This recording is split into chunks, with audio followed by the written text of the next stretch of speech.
Nandito tayo ngayon sa isa sa pinakamagandang spot sa Hangzhou, China, ang sikat na Leifeng Pagoda. Silipin natin kung bakit patuloy itong dinarayo ng mga turista.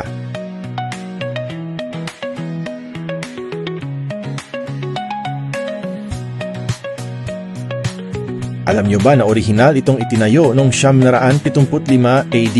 Pero ang nakikita nyo ngayon ay binuo uli noong 2002 matapos itong tuluyang gumuho noong 1924.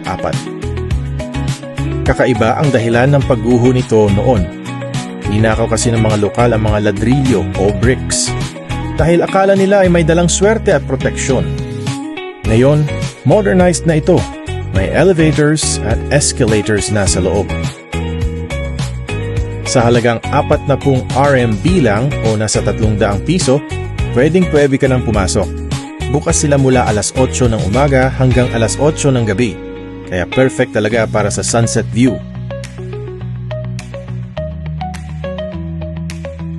Sikat din ang lugar na ito dahil sa kwento ng Legend of the White Snake.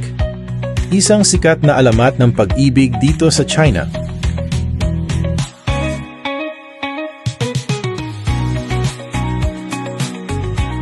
At kapag nakarating ka na sa tuktok, perfect 360-degree view ng buong West Lake ang sasalubong sa iyo.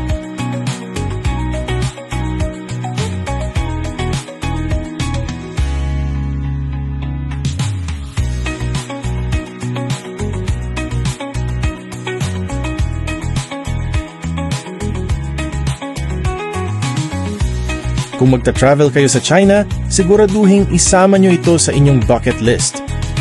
Lalo na tuwing sunset dahil napakaganda ng view dito.